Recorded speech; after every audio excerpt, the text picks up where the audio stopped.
This country is perhaps best known for having plenty of sun-soaked days and its stunning collection of beaches in places like the Algarve. There is something magical about the simple pleasure of walking across Portuguese houses decorated with azulejos. And in their culinary, some place will make you look forward to lunch the moment that you have finished breakfast. If this sounds like your type of holiday, then this is the place for you. And as we said in another episode, the best month to visit Portugal is July. From the busy cities of Lisbon and Porto to the hilly oases of the Douro Valley, Portugal is crammed full of gastronomical delights wherever you turn. To get your taste buds tingling, here are the 3 reasons why you should plan plenty of time for your meals on your next holiday. So, let's discover what foods Portugal is famous for. But before, let's talk about prices. Is food cheap in Portugal? The average cost of a meal in Portugal is around 16 euros. But there are many restaurants where you can get a meal for under 10 euros. In a cheap restaurant, your dinner will likely include bread, soup, salad, and the main dish. But be aware that the bread the waiter puts on the table is often not for free.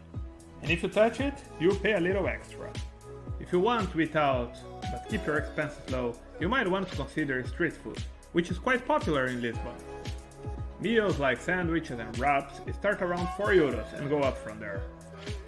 You can also buy some great Portuguese pastries from street vendors for less than 1 euro. Now it's time to list what food Portugal is famous for. However, before we begin, I would like to ask a small favor. If you enjoyed this episode, please hit the like and subscribe buttons. And the first thing we're going to talk about is the seafood. With the west coast of Portugal surrounded by the Atlantic Ocean, the country has access to plenty of fresh seafood. As a result, there are many beloved national dishes that celebrate these delicious local ingredients. So why not try polvo alagareiro? This is a dish of boiled and baked octopus. It's a common favorite and is traditionally served with baked potatoes. While octopus might feel a little out of your comfort zone, it's a simple dish that focuses on flavor and you can be sure that your chef will know how to prepare it. Another famous seafood ingredient from Portuguese plates is the bacalhau, codfish. Personally, this is one of my 3 favorite things to eat, not only among Portuguese stuff, but overall. Bacalhau is also traditional in many former Portuguese colonies. I have good memories of having it for dinner during my childhood in Brazil. There are numerous Portuguese bacalhau dishes to choose from. It can be baked, grilled, canned, served with potatoes or rice, and much more. It's worth noting that Portuguese codfish is usually dried and salted, and not sold as fresh fish, but stacked in piles. The origins of bacalhau is one of the most surprising things, because it's not a fish native to the Portuguese coast. Bacalhau is rather caught close to the coasts of Newfoundland or Norway. Since the 16th century, when Portuguese fishermen first brought it back from Newfoundland, close to Canada, it has been an integral part of Portuguese cuisine. The 3 most common types of bacalhau dishes are bacalhau à brás, salted pulled codfish with eggs and potatoes. Bolinhos de bacalhau, dumplings of salted pulled codfish.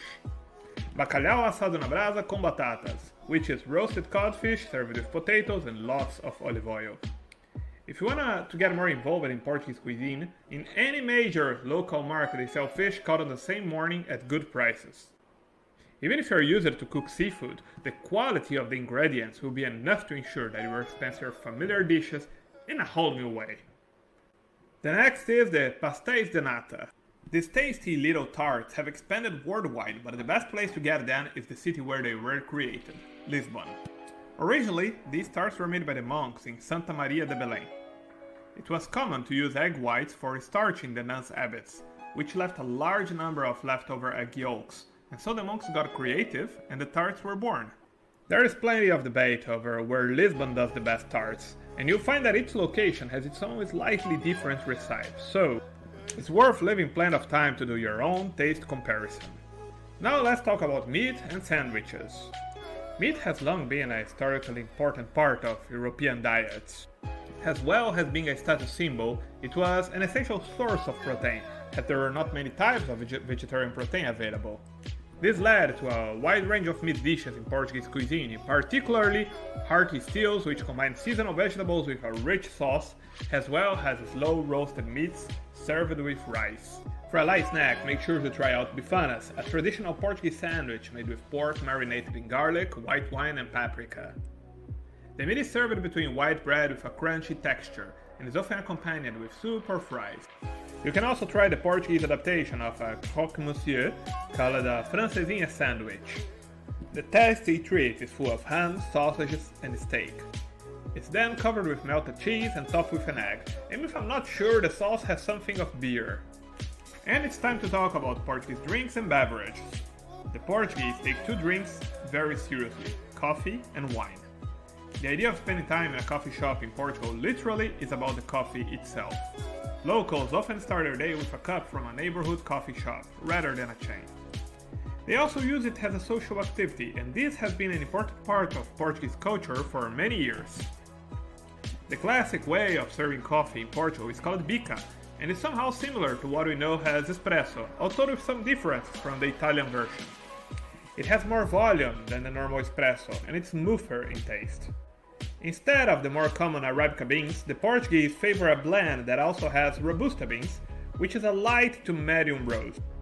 The beans used in Portugal are usually brought from one of the best places in the world for coffee, Brazil, which is also one of their former colonies. Later in the day, settle down with a glass of wine. If you are looking for an immersive experience, then head to the Douro Valley wine region, which has been producing wine for over 2,000 years. Not only does it offer the finest wine that Portugal has to offer, but it is stunningly beautiful, with a winning river and luscious green slopes. Of the wines produced in Portugal, the Porto wine is perhaps the most well known, but what this Iberian country has to offer extends far beyond it. I hope you enjoyed this episode. Remember to subscribe to our channel for the next ones.